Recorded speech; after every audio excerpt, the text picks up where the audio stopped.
Railway station पर भूतों की बारात। एक रामपुर नाम का गांव था। गांव से कुछ ही दूरी पर एक भूतिया रेलवे स्टेशन था। गांव के लोगों का उस रेलवे स्टेशन से आना जाना तो क्या, उसके आसपास भी भटकते नहीं थे, क्योंकि उनका मानना था कि उस रेलवे स्टेशन पर भूत रहते हैं। हर अमावस्या की रात उस भूतिया रेलवे स्टेशन से भूतों की बारात निकलती है, वह भी पूरे गाजे बाजे के साथ। बारात में एक भूतिया दूल्हा अपनी पूरी पलटन के साथ गांव में आता है और एक जवान लड़की को अपने साथ ले जाता है। आज फिर वही मनूस अमावस्या की काली रात आ गई। घर में एक जवान बेटी है, कैसे मैं उसकी रक्षा करूं? घबराने की कोई जरूरत नहीं है। मैंने घर के सभी खिड़की दरवाजे बंद कर दिए हैं। कोई भी दरवाजा खटखटाएगा तो खोलना मत। आज हम में से कोई भी पूरा रात नहीं सोएगा। तभी दिनेश की बेटी रूबी बोलती है, पिताजी, मुझे कुछ होगा तो नहीं ना? मुझे उन भूतिया बारातियों के साथ नहीं जाना। मेरी बच्ची, तेरे माता पिता के होते हुए तुझे किसी से डरने की जरूरत नहीं है। पूरा गांव दहशत से अपने अपने घर में छिपकर बैठ जाता है। तभी गांव में ढोल और शहनाई की आवाजें आने लग जाती हैं। आवाज इस भूतिया बारात की ही थी, जो रेलवे स्टेशन से निकलकर गांव की तरफ आ रही थी। गांव वालों, दिखाई और सुनाई नहीं देता क्या? तुम लोग को तो देखो, बारात आई है। हमारा स्वागत नहीं करोगे? मेरी दुल्हन कहाँ है? कहीं दिखाई नहीं दे रही मुझे। अब भूतिया बारात गांव में आ चुकी थी। सुनीता अपनी फूल जैसी बेटी को एक कोने में छुपाकर बैठी हुई थी।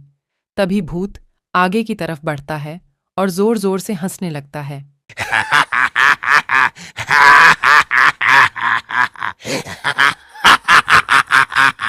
आज तो मेरी शादी है, बिना दुल्हन लिए मैं यहां से जाने वाला नहीं हूं। तुम गांव वाले मेरी दुल्हन को साथ विदा करते हो, या मैं खुद तुम्हारे मातम के साथ उसे अपने साथ ले जाऊं? गांव में पूरा सन्नाटा था, मानो गांव में कोई इंसान ही नहीं रहता हो। तभी वह भूतिया दूल्हा दिनेश के घर में दरवाजा तोड़कर घुस जाता है। तुम्हारा दामाद आया है, स्वागत नहीं करोगे अपने दामाद का? मेरी बेटी को छोड़ दो, वो अभी बच्ची है, उसकी अभी शादी की उम्र रही है। बेशक तुम मेरी जान ले लो। मुझसे झूठ बोलता है बुढ़े। कल तू ही तो अपनी बेटी के लिए दूसरे गांव में रिश्ता देखने गया था। मुझे सब पता है, सब पता है मुझे। मेरी बेटी को हाथ लगाने की कोशिश भी मत करना। मैं उसकी माँ हूँ। मैं अपने जीते जी अपनी बेटी की शादी एक भूत से नहीं होने दूंगी। फिर क्या था, उस भूतिया दूल्हे को बहुत गुस्सा आता है और वह रूबी के माता पिता को वहीं जान से मार देता है। रूबी अपने कमरे में जैसे तैसे छुपकर बैठी थी। छोड़ो मुझे अपने माता पिता के पास जाने दे। पर वो भूत उसकी एक नहीं सुनता। वो रूबी को अपने साथ उसी भूतिया रेल स्टेशन में ले जाते हैं। अगली सुबह होते ही प्रियंका और उसके परिवार के सांस में सांस आती है। कल तो हमारी बच्ची बाल बाल बच गई, पर जो रूबी के परिवार के साथ हुआ वह बहुत बुरा हुआ। ऐसा नहीं होना चाहिए था। पर हम कब तक अपनी बेटी की रक्षा करते रहेंगे? एक ना एक दिन तो वो भूत हमारी बेटी को भी उठाकर ले जाएगा। उस रात के बाद पूरे गांव में डर का खौफ छाया हुआ था। हर जगह मातम बिखरा हुआ था। गांव वाले मिलकर रूबी के माता पिता का अंतिम संस्कार कर देते हैं, लेकिन पूरे गांव वालों की जुबान पर बस भूतिया बारात की ही बातें थीं। अरे गांव वालों, ये सब कब तक चलेगा? वे भूत बेधड़क आते हैं और हमारी आंखों के सामने हमारी बेटियों को उठाकर चले जाते हैं और हम बेबस, लाचार बस देखते रह जाते हैं। दिनेश की बेटी रूबी हमारी भी तो बेटी थी ना? बिल्कुल सही कह रहे हो। इस गांव की हर एक बेटी तो हमारी बेटी जैसी ही है। उन सब की रक्षा करना हम सबका फर्ज है। हम सब गांव वाले मिलकर उस भूत का सामना करेंगे। तुम चिंता मत करना। वह तो सब सही है भाई, लेकिन हम कब तक अपनी बेटियों को कंवारा रखेंगे? जिसकी भी बेटी जवान और शादी के लायक होती है, पता नहीं कैसे उस भूत को पता चल जाता है और वह उसे उठा के अपने साथ ले जाता है। मेरी बेटी भी है और उसकी भी अब शादी होने वाली है। मैं कैसे अपने कलेजे के टुकड़े को उस भूत के हवाले कर दूं? अगले दिन पूरा गांव मुकेश की बेटी प्रियंका के शादी में लगा था। एक तरफ सजावट तो दूसरी तरफ मिठाइयां बन रही थीं। अब फेरों का समय था। दूल्हा दुल्हन मंडप में बैठे हुए थे कि तभी अचानक रेलवे स्टेशन से भूतिया बारात गांव की तरफ आ जाती है। सभी गांव वाले भूतों को देखकर अपने अपने घरों में छिप जाते हैं। अरे गांव वालों, तुम सबने तो मेरा साथ देने का वादा किया था ना? और कहा था कि हम इन भूतों का मुकाबला करेंगे। अब क्या हुआ तुम्हारे वादे का? तभी मुकेश की बेटी प्रियंका और पत्नी शोभा भी वहां आ जाती हैं।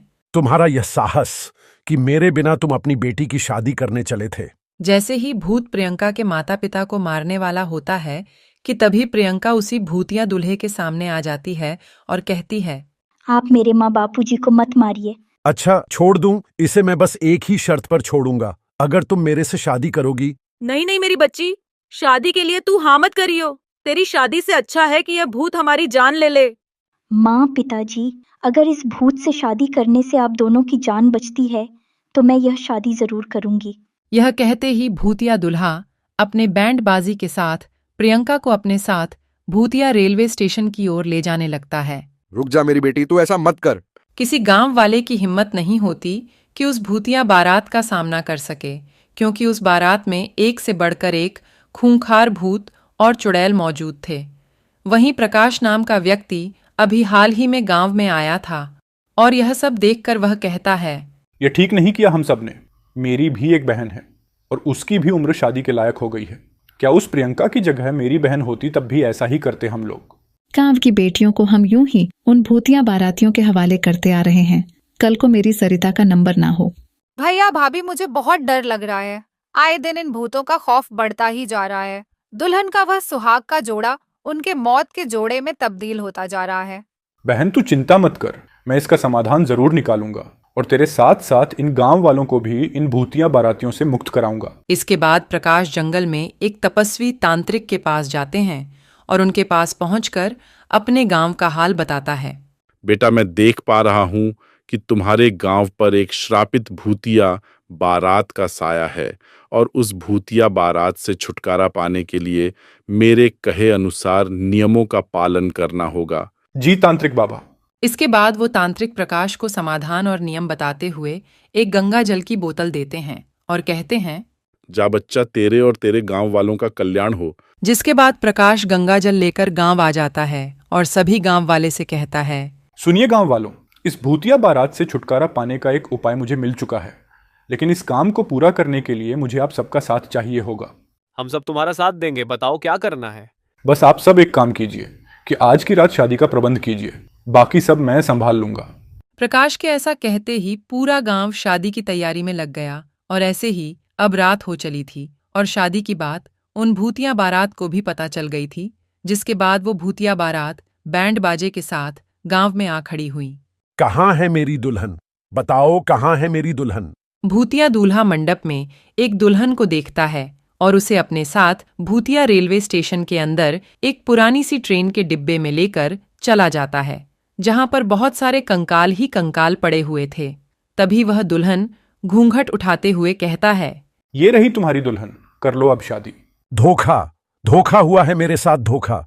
मैं तुम्हें नहीं छोड़ूंगा। भूत के ऐसा कहते ही प्रकाश अपने हाथों में छुपाए हुए गंगा जल को उस ट्रेन में पड़े कंकाल के ऊपर छिड़क देता है और बाहर निकल जाता है, जिसके बाद उस पूरी ट्रेन में आग लग जाती है और वह भूतिया बारात उस आग में भस्म हो जाती है। अशोक के इस काम से अब गांव में बेटियों की शादी अच्छे से होने लगती है और सब कुछ ठीक हो जाता है।